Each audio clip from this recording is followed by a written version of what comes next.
লড়াই করেই ভারতের কাছে হারল বাংলাদেশ। টাইগারদের বিপক্ষে এই জয়ে সেমিফাইনালে খেলার আশা টিকে রইল ধোনি বাহিনীর।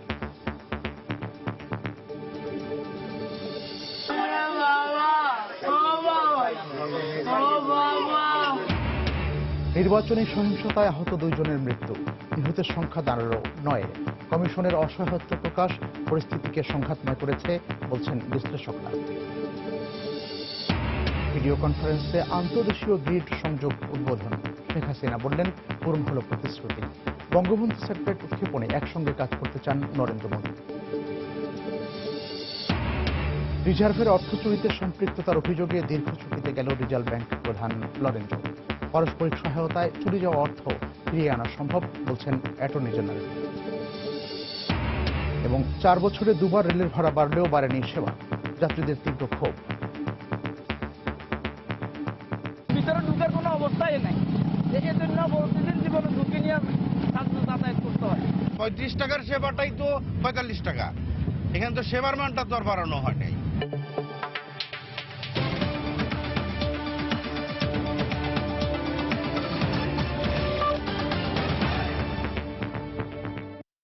প্রবাসের সময়ের সঙ্গে আছি আমি মিজানুর রহমান কবির। শুরুতেই ওয়ার্ল্ড টি20-র খবর। জয়ের খুব কাছে গিয়েও হতাশ হতে হলো বাংলাদেশকে।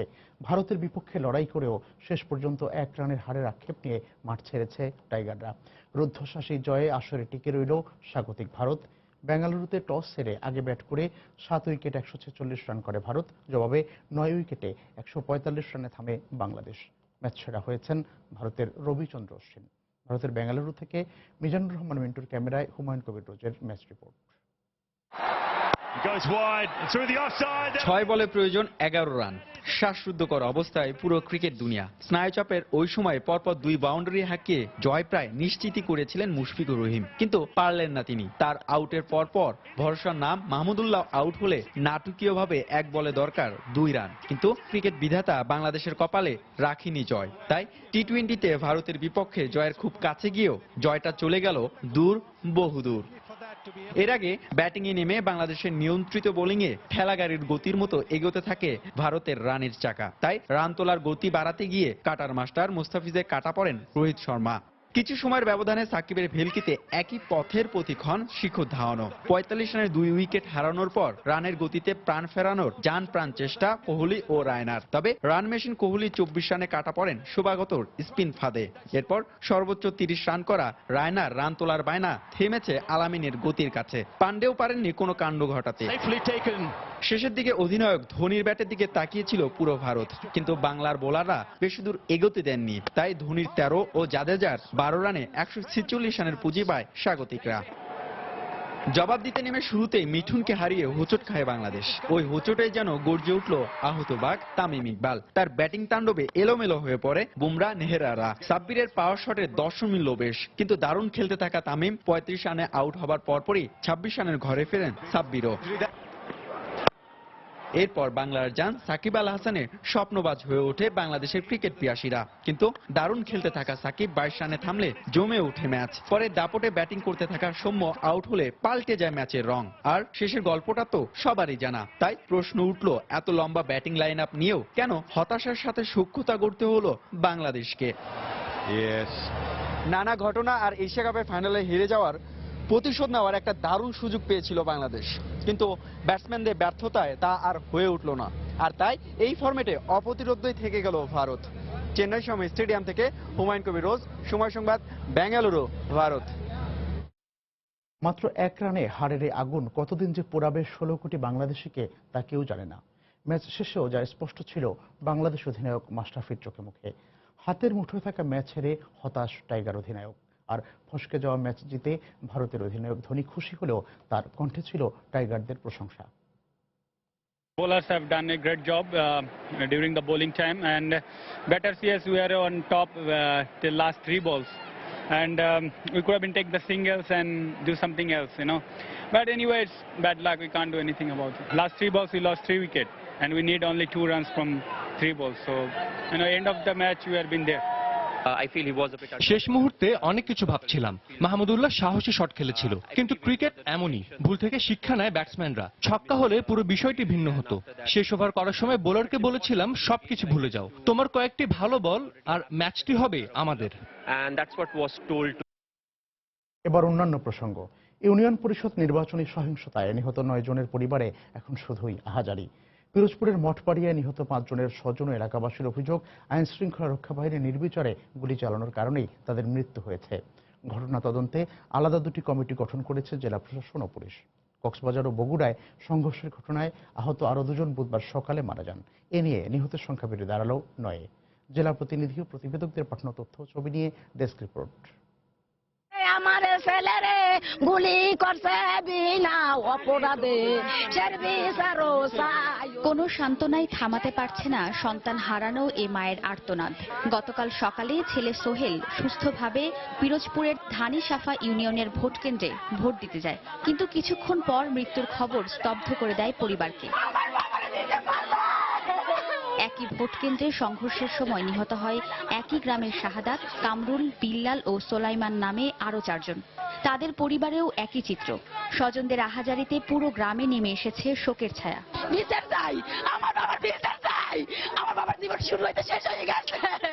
আমার ভাই 1000 ভিতরে একটা, আমার ভাইয়ের তার বিচার চাই।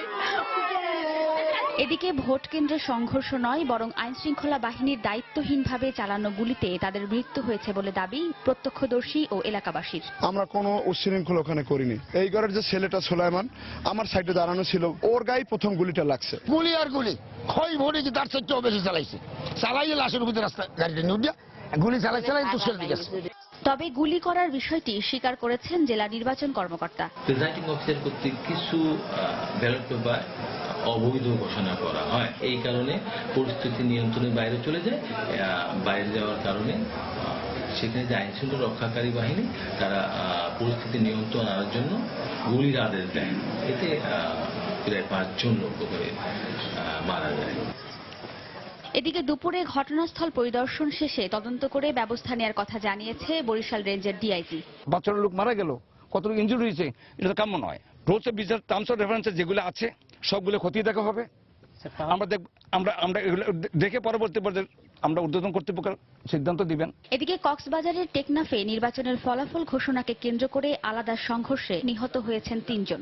আহত 17 জন টেকনাফ স্বাস্থ্য কমপ্লেক্সে ভর্তি রয়েছে। নিহতদের স্বজন ও এলাকাবাসীর দাবি, প্রিজাইডিং কর্মকর্তার খামখেয়ালিপনায় এই ঘটনা ঘটেছে। অবশ্যই প্রশাসন গুলি করছে, প্রশাসনকে বাধাচ্ছে মেম্বার পদের ইয়ারা সমর্থকরা, সেই কারণে। কিন্তু ঘটনার মূল দায়ী হচ্ছে প্রিসাইডিং অফিসার। নির্বাচন যারা করছে তারা তো মেম্বার হবে, কিন্তু আমাদের লাস্টার বিচার কি করবে? এছাড়া বগুড়ার সারিয়াকান্দির বোহাইল ইউনিয়নে গতকালের নির্বাচনী সহিংসতায় আহত জাবেদ আলী ঢাকা মেডিকেলে মারা গেছেন। ওয়াহিদা স্বপ্না, সময় সংবাদ। প্রথমবারের মতো দলীয় প্রতীকে ইউনিয়ন পরিষদ নির্বাচন একটি চ্যালেঞ্জ ছিল নির্বাচন কমিশনের কাছে। সেই চ্যালেঞ্জ তারা নিতে পারেননি বলে মনে করেন বিশ্লেষকরা। ভোটের দিন বিভিন্ন স্থানে সহিংসতার দায় কমিশন এড়াতে পারে না এবং কমিশনারদের গাফিলতি এই জন্য দায়ী বলেও মনে করছেন তারা। অপরাধ বিশ্লেষকরা বলছেন, যতটা তৎপর হলে সহিংসতা বন্ধ করা যায়, আইন শৃঙ্খলা রক্ষা বাহিনীর মধ্যে ততটা তৎপরতা লক্ষ্য করা যায়নি। রিপোর্ট খান মোহাম্মদ রুমেলের। দলীয় মনোনয়ন ও দলীয় প্রতীকে প্রথমবারের মতো ইউনিয়ন পরিষদ নির্বাচন, বিষয়টি নিয়ে রাজনৈতিক দল ও কর্মী সমর্থকদের মধ্যে যেমন উৎসাহ উদ্দীপনা ছিল, তেমনি নির্বাচন কমিশনের পক্ষ থেকেও ছিল ব্যাপক প্রস্তুতি। নির্বাচন হওয়া 712টি ইউনিয়ন পরিষদে র্যাব, পুলিশ, বিজিবি ও আনসার মিলিয়ে মোতায়েন ছিল 1,80,000 নিরাপত্তা কর্মী। তারপরেও কেন এই সহিংসতা ও হতাহতের ঘটনা? নির্বাচন কমিশনের কাঁধেই দায় চাপাচ্ছেন বিশ্লেষকরা। তাদের মতে, কমিশনের গাফিলতির কারণেই ঘটেছে এসব ঘটনা। এটা একটা বড় চ্যালেঞ্জ ছিল এবার। যে চ্যালেঞ্জটা আমার মনে হয় এটা আমার ব্যক্তিগত মতামত, আমার স্টাডিতে নির্বাচন কমিশন এই চ্যালেঞ্জটাকে সঠিকভাবে বুঝতে পারেন। পুলিশকে দায়িত্ব দিলেন, উনি বললেন যে আমি প্রিজাইডিং অফিসার এবং যাদেরকে তাদের কাছ থেকে কোঅপারেশন পাচ্ছি না, বিভিন্ন ডিপার্টমেন্ট থেকে কোঅপারেশন পাচ্ছি না, টাকা পয়সার খেলা চলছে। তাহলে ইলেকশন কমিশনের দায়িত্বটা হলো, যদি এই অবস্থায় উনি কোঅপারেশন না পেয়ে থাকেন এবং নির্বাচন যদি ওনার কন্ট্রোলে না থাকে, তাহলে উনি এই নির্বাচনগুলোকে স্থগিত করতে পারতেন। তিনি আরো বলছেন, যেহেতু দলীয় মনোনয়নে নির্বাচন হয়েছে, নির্বাচন কমিশনের উচিত ছিল সহযোগিতা চেয়ে রাজনৈতিক দলগুলোর সঙ্গে আলোচনা করা।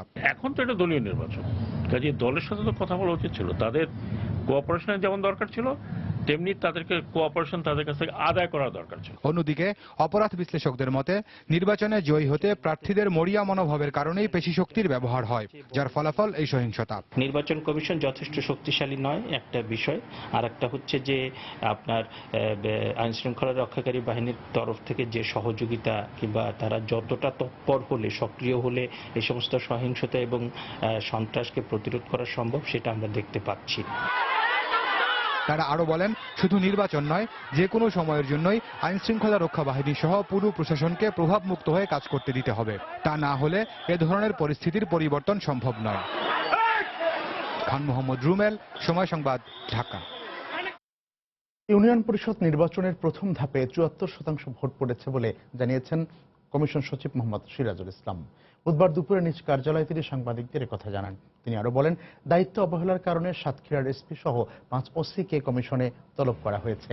এছাড়া বাতিলকৃত কেন্দ্রগুলোতে দায়িত্বরত আইন শৃঙ্খলা রক্ষা বাহিনীর সব সদস্যকে প্রত্যাহার করে তাদের বিরুদ্ধে মামলা করতে সংশ্লিষ্ট নির্বাচনী কর্মকর্তাদের নির্দেশ দেওয়া হয়েছে। পর্যায়ক্রমে বাতিল হওয়া সব কেন্দ্রের ক্ষেত্রে একই ব্যবস্থা নেওয়া হবে বলে জানান সিরাজুল ইসলাম। আরেকটি নির্বাচনের কারণে আমাদের প্রাথমিকভাবে যে ধারণাটি পেয়েছি তাতে প্রায় ৭৪%, শতকরা ৭৪% ভোট পড়েছে। নির্বাচন কমিশন এরকম একটি সিদ্ধান্ত দিয়েছেন যে দায়িত্বপ্রাপ্ত পুলিশ সুপার এবং যেই কয়টি উপজেলাতে এইরকম পরিস্থিতির সৃষ্টি হয়েছে সেই ভারপ্রাপ্ত কর্মকর্তাদেরকে মাননীয় কমিশনের সামনে এসে তাদেরকে ব্যাখ্যা করতে হবে যে কেন তাদের এখানে এটি হলো। সংশ্লিষ্ট পুলিশ অফিসার যিনি নিরাপত্তার দায়িত্বে ছিলেন তাদেরকে সাসপেন্ড করার জন্য বলা হয়েছে। প্রবাসের সময়ে আরো থাকছে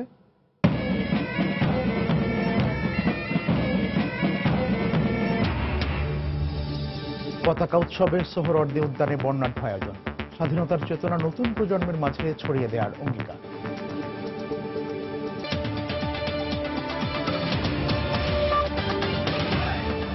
প্রধানমন্ত্রী শেখ হাসিনা বলেছেন, শান্তিপূর্ণ সহাবস্থান নিশ্চিত করতে পারলে বাংলাদেশ ভারত দুদেশেরই উন্নয়ন নিশ্চিত হবে। এ অঞ্চলের কোনো দেশেরই একার পক্ষে দারিদ্র্যমুক্ত হওয়া সম্ভব নয় উল্লেখ করে যৌথ উদ্যোগের প্রতি গুরুত্ব আরোপ করেন তিনি। বুধবার সকালে গণভবনে ভিডিও কনফারেন্সে ভারতের ত্রিপুরা থেকে বিদ্যুৎ আমদানি এবং ব্যান্ডউইথ রপ্তানি কার্যক্রমের উদ্বোধন করেন দুদেশের প্রধানমন্ত্রী। ভারতের প্রধানমন্ত্রী নরেন্দ্র মোদী তার বক্তব্যে বঙ্গবন্ধু স্যাটেলাইট স্থাপনে বাংলাদেশকে সহযোগিতার আগ্রহ প্রকাশ করেন। ত্রিপুরা থেকে বাংলাদেশের জাতীয় গ্রিডে যোগ হলো 100 মেগাওয়াট বিদ্যুৎ, আর বাংলাদেশ থেকে 10 গিগাবাইট পার সেকেন্ড হারে ভারতে যাচ্ছে ইন্টারনেট ব্যান্ডউইথ। নিজ নিজ দেশে বসে দুই প্রধানমন্ত্রী আনুষ্ঠানিকভাবে উদ্বোধন করলেন এই কার্যক্রম। দুজনেই এই বিনিময় কার্যক্রমকে অভিহিত করলেন উন্নয়নের নতুন এক মাইলফলক হিসেবে। ভিডিও কনফারেন্সে গণভবন প্রান্ত থেকে প্রধানমন্ত্রী শেখ হাসিনা বলেন, ভারত থেকে বিদ্যুৎ আমদানির মধ্য দিয়ে তার রাজনৈতিক প্রতিশ্রুতি পূরণ হলো। এ সময় দুদেশের মধ্যে আন্তঃযোগাযোগ বাড়ানোর উপরও গুরুত্ব আরোপ করেন প্রধানমন্ত্রী। আমি মনে করি আমাদের এই অঞ্চলে আমরা চাই দারিদ্র্যমুক্ত সমাজ গড়ে তুলতে। এই দারিদ্র্যমুক্ত সমাজ আমরা কেউ একা করতে পারি না, আমাদের যৌথ উদ্যোগ দরকার। আর এক্ষেত্রে অত্যন্ত সাফল্যের সাথে আমরা তা করতে সক্ষম হয়েছি। বরং এখন আমি মনে করি যে আমাদের এই দুই দেশের মানুষ, তারা যারা এখনো দারিদ্র্যের সীমায় রয়েছে, তাদের জীবন মান আমরা যৌথভাবে উন্নত করতে পারবো বলে আমি বিশ্বাস করি। এবং আমরা চাই শান্তিপূর্ণ সহাবস্থান এবং সার্বিকভাবে দুই দেশেরই উন্নয়ন। দুই দেশের প্রধানমন্ত্রী এবং ত্রিপুরার মুখ্যমন্ত্রীর উপস্থিতিতে উদ্বোধনের এই অনুষ্ঠানকে নরেন্দ্র মোদী ঐতিহাসিক ঘটনা বলে উল্লেখ করেন। তিনি বলেন, এ ধরনের দিন পৃথিবীতে খুব কম আসে। जब दुख, दर्द और पीड़ा से भरा बांग्लादेश था, आज बांग्लादेश नई ऊंचाइयों की ओर जा रहा है।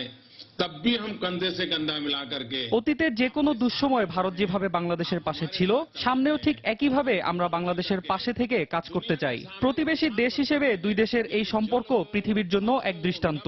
জল, স্থল এবং নদী প্রতিটি ক্ষেত্রে যেভাবে আন্তঃযোগাযোগ ব্যবস্থা তৈরি হয়েছে, ঠিক একইভাবে বঙ্গবন্ধু স্যাটেলাইট উৎক্ষেপণেও ভারত সরকার বাংলাদেশের সঙ্গে কাজ করতে আগ্রহী। जल में हम आपके साथ जुड़े हैं। ত্রিপুরার পালাটানা থেকে বিদ্যুৎ আমদানিতে প্রতি ইউনিটে খরচ পড়বে 6.5 টাকা। টাকা। প্রাথমিকভাবে 5 বছরের জন্য এই চুক্তি করা হয়েছে। আর ইন্টারনেটের ব্যান্ডউইথ রপ্তানি করে বছরে প্রায় 9.5 কোটি টাকা আয় করবে বাংলাদেশ। এসবের বাইরে বাংলাদেশ ভারত ক্রিকেট ম্যাচও উঠে আসে মোদির বক্তব্যে। দুদলকেই শুভেচ্ছা জানান ভারতের প্রধানমন্ত্রী। আর ভারতের জনগণকে হোলি উৎসবের শুভেচ্ছা জানান প্রধানমন্ত্রী শেখ হাসিনা। बांग्लादेश और भारत T20 का मैच आज है। मैं दोनों टीमों को बहुत बहुत शुभकामनाएं देता हूं। मोदी आपको मैं होली की शुभकामनाएं। শাহ আলী জয়, সময় সংবাদ, ঢাকা। দেশের রেলপথ যাত্রীদের জন্য যেন দুঃসহ বর্তমানের এক প্রতিচ্ছবি। উন্নত বিশ্বের সেবার দিক দিয়ে যখন জনপ্রিয়তার শীর্ষে পৌঁছেছে রেল ব্যবস্থা, বাংলাদেশে তখনও 73% যাত্রী নামমাত্র সেবাও পাচ্ছেন না। আসন সংকট, ভাঙাচোরা জানালা, ফ্যান লাইট না থাকা, টয়লেট সমস্যা সহ নানা অভিযোগ রেলযাত্রীদের। বিশ্লেষকদের মতে রেল কর্মকর্তাদের একাংশের লুটপাটের কারণে আজও নিশ্চিত হয়নি যাত্রী সেবার মান। রেল নিয়ে মাহমুদ রাকিবের 3 পর্বের ধারাবাহিকের আজ দেখুন প্রথম পর্ব। ছবি তুলেছেন বাবুল হোসেন।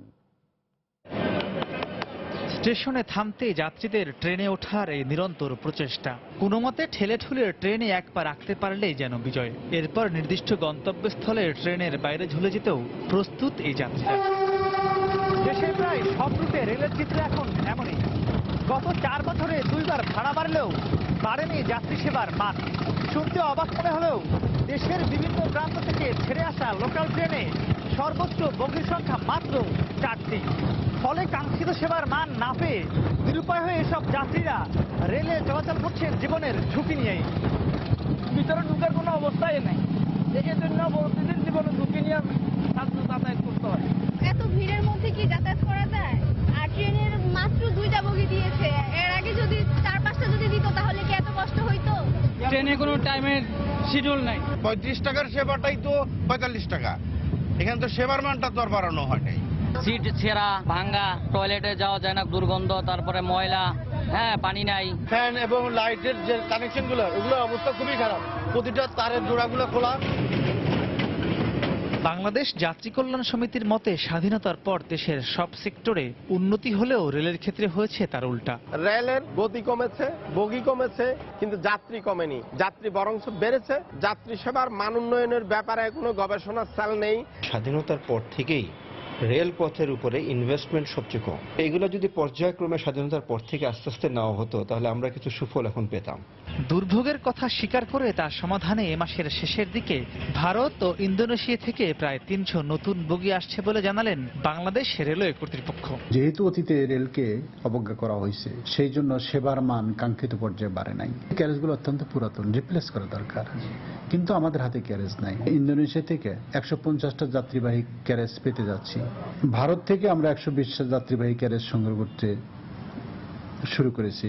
বিশেষজ্ঞদের মতে ভাড়া না বাড়িয়ে বরং দুর্নীতি, লুটপাট ও অযোগ্য লোক নিয়োগ বন্ধ করা গেলেই যাত্রী সেবা নিশ্চিত হবে দেশের সবচেয়ে সাশ্রয়ী ও ঝুঁকিমুক্ত যোগাযোগ ব্যবস্থা রেলওয়েতে। মাহমুদ রাকিব, সময় সংবাদ, ঢাকা। থানায় নিয়ে অস্ত্রের ভয় দেখিয়ে অঙ্গীকারনামায় স্বাক্ষর নেওয়ার অভিযোগে 3 পুলিশ কর্মকর্তা সহ 11 জনের বিরুদ্ধে মামলা করেছেন এক ব্যবসায়ী। রাজধানীর তেজগাঁও শিল্পাঞ্চল থানার ওসি এবং 2 এসআই সহ এই 11 জনের বিরুদ্ধে আদালতে মামলা করেন বাদল হাওলাদার নামে এক ব্যবসায়ী। বুধবার বিকেলে ঢাকা মহানগর দায়রা জজ আদালতে মামলাটির শুনানি করেন বাদল হাওলাদারের আইনজীবীরা। মামলার অভিযোগে বলা হয়, তেজগাঁও শিল্পাঞ্চল এলাকায় অবস্থিত এফটিসির পাশের একটি দোকান ভাড়া নিয়ে গাড়ির পার্টসের ব্যবসা করতেন বাদল হাওলাদার। দোকানের মালিক অমৃত বিশ্বাসের কাছ থেকে দোকানটি দখল করতে ব্যবসায়ী বাদল হাওলাদারকে বিভিন্ন সময় হুমকি দিয়ে আসছিল স্থানীয় কয়েকজন। গত 13 মার্চ ওই এলাকার বাসিন্দা মিরান ও মিনহাজুর রহমান সহ কয়েকজন মিলে পুলিশের সহায়তায় বাদল হাওলাদারকে ভয় দেখিয়ে দোকান ছাড়ার অঙ্গীকারনামায় স্বাক্ষর করায়। একজন এসআই এসে ওনাকে গাড়িতে করে নিয়ে গেছে। নিয়ে যাওয়ার পরে ওসি সাহেবের রুমে সেই মামলার কোনো প্রশ্ন না করে তাকে বলছে যে এই মামলার যে বাদী তার কাছ থেকে দোকান ভাড়া নিচ্ছ, এটা তুমি এখন স্বীকার করতে পারবে না, বিবাদীদের তুমি মালিক হিসেবে স্বীকার করে নাও। ওসি সাহেবের রুমে 30 থেকে 40 জন লোক ছিল যারা বিবাদীদের এবং বিবাদী পক্ষের সন্ত্রাসী লোকজন। সে যখন এটা স্বাক্ষর করতে চায়নি লেখাটায়, তখন যে লোকজন ওখানে ছিল তাদের কোমরে পিস্তল গুজা ছিল, তার হাত উঁচু করে করে এগুলোকে দেখিয়েছে এবং বলছে 60 টাকা একটা গুলির দাম, মাত্র একটা গুলি খরচ করব, সই দিবা কিনা। প্রবাসী সময়ে আরও থাকছে, ব্রাসেলসে হামলার প্রধান সন্দেহভাজন নাজিম পুলিশি অভিযানে গ্রেপ্তার, নিহতদের স্মরণে দেশে দেশে শোক পালন, মার্কিন নাগরিকদের ইউরোপ ভ্রমণের সতর্কতা জারি।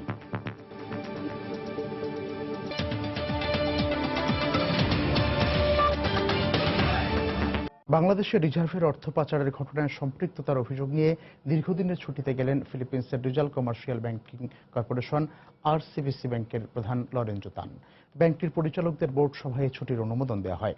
সিনেটের ব্লুরিরন কমিটির প্রথম 2 দফা শুনানিতে বাংলাদেশ ব্যাংকের রিজার্ভ পাচারের ঘটনায় আরসিবিসির প্রধান লরেঞ্জো তানের বিরুদ্ধে অভিযোগ তোলেন ব্যাংকটির জুপিটার শাখার সদ্য বরখাস্ত ব্যবস্থাপক মায়া দেগুইতো।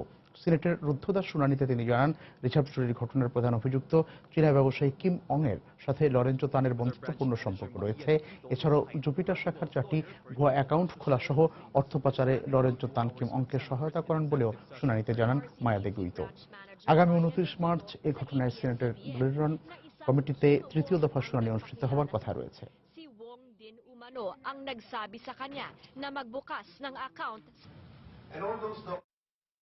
পারস্পরিক আইনি সহায়তার আওতায় রিজার্ভ ব্যাংক থেকে চুরি যাওয়া অর্থ ফিলিপাইন থেকে ফেরত আনা সম্ভব বলে মনে করেন রাষ্ট্রের সর্বোচ্চ আইন কর্মকর্তা অ্যাটর্নি জেনারেল মাহবুবে আলম।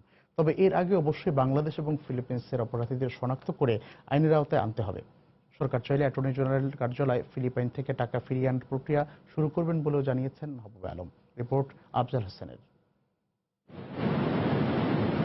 গত 5 ফেব্রুয়ারি যুক্তরাষ্ট্রের federal reserve bank of new ইয়র্কে বাংলাদেশ ব্যাংকের রিজার্ভের অর্থ থেকে $10,10,00,000 শ্রীলঙ্কা ও ফিলিপিন্সে সরিয়ে নেয় হ্যাকাররা। এর মধ্যে শ্রীলঙ্কায় পাচার হওয়া $2 কোটি উদ্ধার করা সম্ভব হলেও ফিলিপিন্সে থাকা বাকি অর্থ উদ্ধারের চেষ্টা করছে বলে জানিয়েছে বাংলাদেশ ব্যাংক।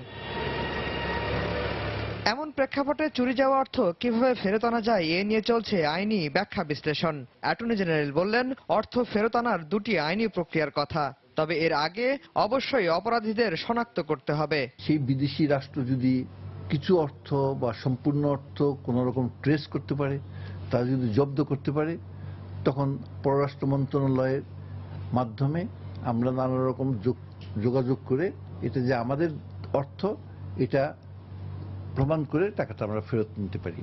যদি আমাদের দেশের কোনো নাগরিক এই অর্থ পাচারের সাথে জড়িত থেকে থাকে, তাদের বিরুদ্ধে মামলা হয়েছে এই কথা জানিয়ে যেখানে টাকাটা এখন আছে কোনো ব্যাংকে বা কোনো প্রতিষ্ঠান যদি থেকে থাকে, তাদের একটা রিকোয়েস্ট পাঠানো।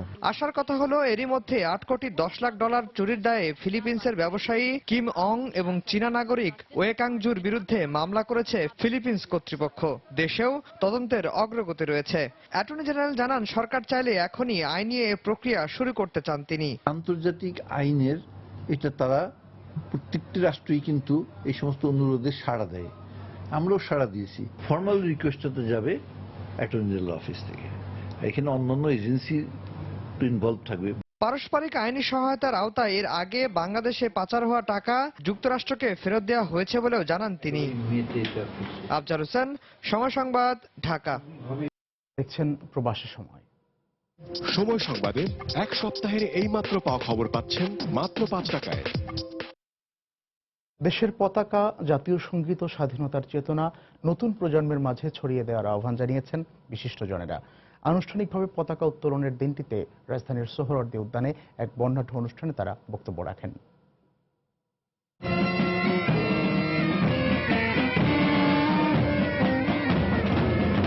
স্বাধীনতার মাসে জাতীয় পতাকার উৎসব।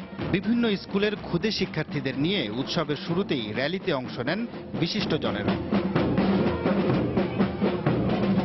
র্যালির পরই শুরু হয় জাতীয় পতাকার ইতিহাস আর স্বাধীনতা নিয়ে আলোচনা। শিক্ষার্থীদের জাতীয় পতাকা তৈরির সময়কার ঘটনা তুলে ধরেন পতাকার ডিজাইনার শিবনারায়ণ দাস।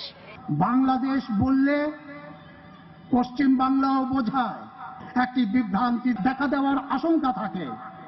সেই বিভ্রান্তি যাতে না হয় তা ঘুচাবার জন্যই বাংলাদেশের মানচিত্রটি পতাকার মধ্যে সেঁটে দেওয়া হয়েছিল এবং সিদ্ধান্ত ছিল যে স্বাধীন হবার পরে এই মানচিত্রটি তুলে দেওয়া হবে। পরে অন্যান্য আলোচকরা বলেন, ইতিহাস বিকৃতি ঠেকাতে নতুন প্রজন্মের কাছে মুক্তিযুদ্ধের সঠিক তথ্য তুলে ধরতে হবে। সোহরাওয়ার্দী উদ্যান, এখানে গভীর ষড়যন্ত্র করে শিশু পার্ক করা হয়েছিল। উদ্দেশ্য ছিল আমাদের স্বাধীনতার ইতিহাসকে ভুলিয়ে দেওয়া। আমরা চাই আমাদের সন্তানরা যারা হাঁটি হাঁটি পা পা করে কেবল এগিয়ে যাচ্ছে, পৃথিবী দেখেনি ভালো করে যারা, তাদেরকে জানাতে চাই কোনটা সত্য কোনটা নয়। শপথ করছি যে আলোচনা শেষে শিক্ষার্থীদের শপথ বাক্য পাঠ করান অধ্যাপক মাহফুজা খানম। দেশের স্বাধীনতা ও সংস্কৃতি রক্ষায় সর্বোচ্চ আত্মত্যাগের শপথ নেন শিক্ষার্থীরা। তাফসির বাবু, সময় সংবাদ, ঢাকা। এবার প্রবাসের খবর। বিএনপি নেত্রী বেগম খালেদা জিয়া প্রধানমন্ত্রী শেখ হাসিনাকে হত্যার ষড়যন্ত্র করছে বলে অভিযোগ করেছেন সাবেক বাণিজ্যমন্ত্রী ফারুক খান। মঙ্গলবার নিউ ইয়র্কের ব্রুকলিনে নিউ ইয়র্ক মহানগর আওয়ামী লীগ আয়োজিত আলোচনা সভায় তিনি এই অভিযোগ করেন। নিউ ইয়র্ক মহানগর আওয়ামী লীগের সভাপতি মুক্তিযোদ্ধা নুরনবী কমান্ডারের সভাপতিত্বে অনুষ্ঠিত সভায় মহানগর আওয়ামী লীগের নেতারাও বক্তব্য রাখেন। ধর্মকে পুঁজি করে বিএনপি জামায়াত বাংলাদেশকে অকার্যকর রাষ্ট্র বানানোর ষড়যন্ত্রে লিপ্ত বলেও অভিযোগ করেন ফারুক খান।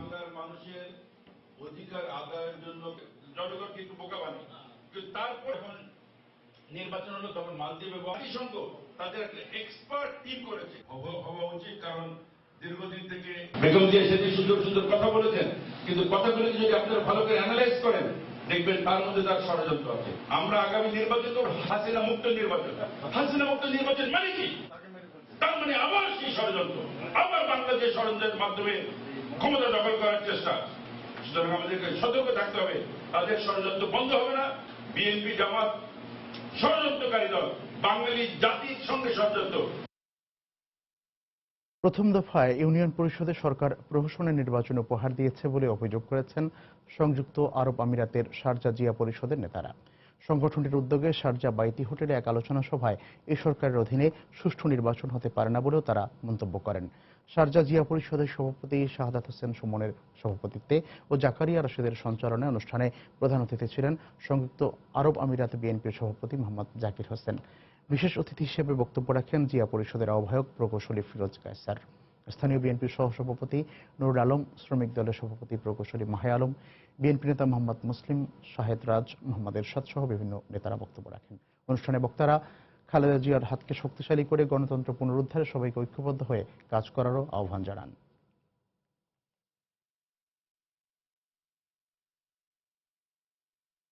সৌদি আরবের জেদ্দায় বৃহত্তর চট্টগ্রাম সমিতির ঐতিহ্যবাহী মেজবান অনুষ্ঠিত হয়েছে। মঙ্গলবার জেদ্দার অবহর মেজবান ভিলায় এই অনুষ্ঠানের আয়োজন করা হয়। জেদ্দা ও আশপাশে বসবাসরত চট্টগ্রামবাসী আয়োজনে যোগ দেন। প্রাণখোলা আড্ডার মিলন মেলায় মুখর ছিল পুরো আয়োজন। চট্টগ্রাম সমিতির আহ্বায়ক ইঞ্জিনিয়ার লিয়াকত আলীর সভাপতিত্ব, সদস্য সচিব আমানে আলম ও শাহাবুদ্দিনের যৌথ পরিচালনায় অনুষ্ঠানে উপস্থিত ছিলেন জেদ্দাস্থ বাংলাদেশ কনসিউলেটের consul general AKM Shahidul Karim. জেদ্দায় থাকা বাংলাদেশি শিল্পীরা অনুষ্ঠানে সঙ্গীত পরিবেশন করেন।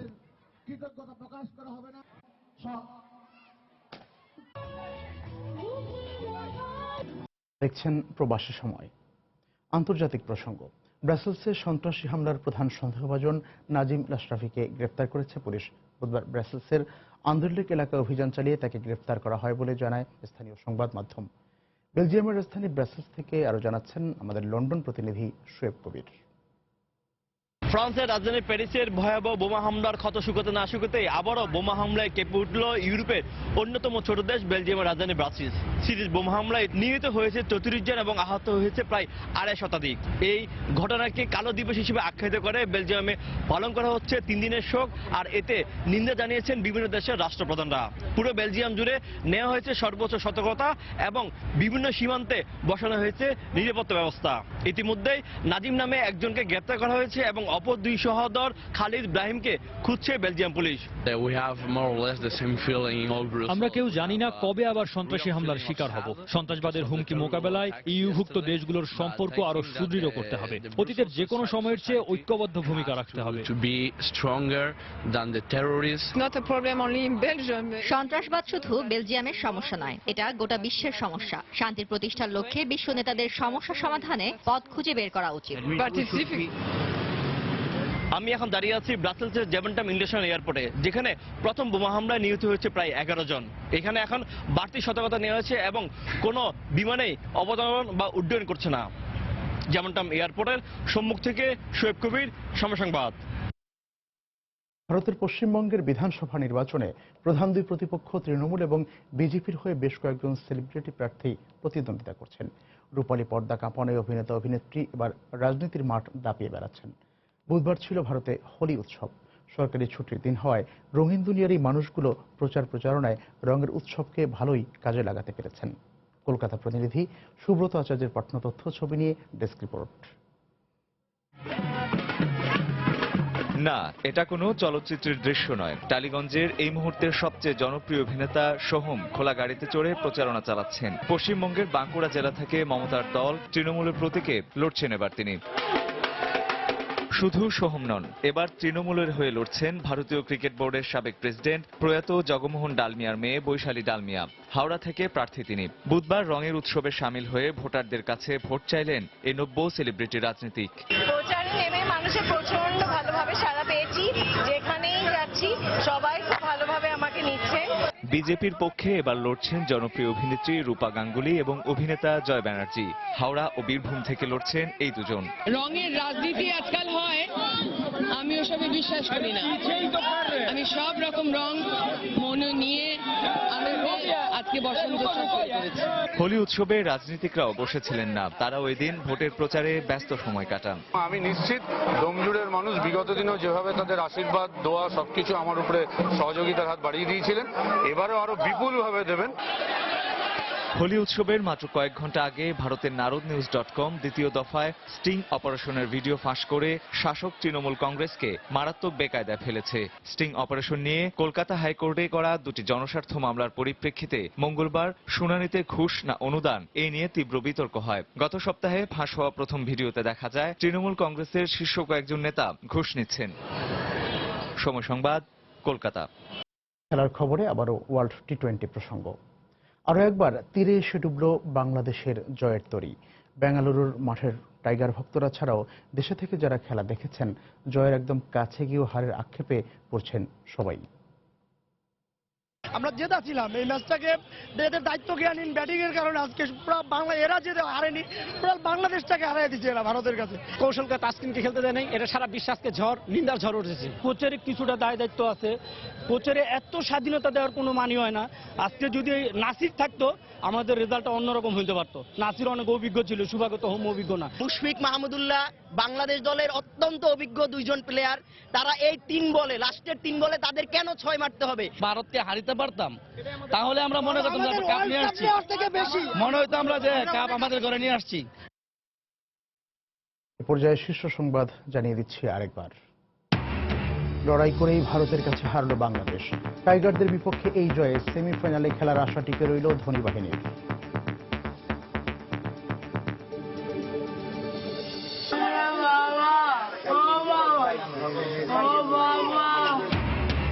নির্বাচনী সহিংসতা আহত আরো 2 জনের মৃত্যু, নিহতের সংখ্যা দাঁড়ালো 9। কমিশনের অসহায়ত্ব প্রকাশ পরিস্থিতিকে সংঘাতময় করেছে বলছেন বিশ্লেষকরা। ভিডিও কনফারেন্সে আন্তদেশীয় গ্রিড সংযোগ উদ্বোধন। শেখ হাসিনা বললেন, পূরণ হলো প্রতিশ্রুতি। বঙ্গবন্ধু স্যাটেলাইট উৎক্ষেপণে একসঙ্গে কাজ করতে চান নরেন্দ্র মোদী। রিজার্ভের অর্থ চুরিতে সম্পৃক্ততার অভিযোগে দীর্ঘ ছুটিতে গেল রিজার্ভ ব্যাংক প্রধান লরেঞ্জো।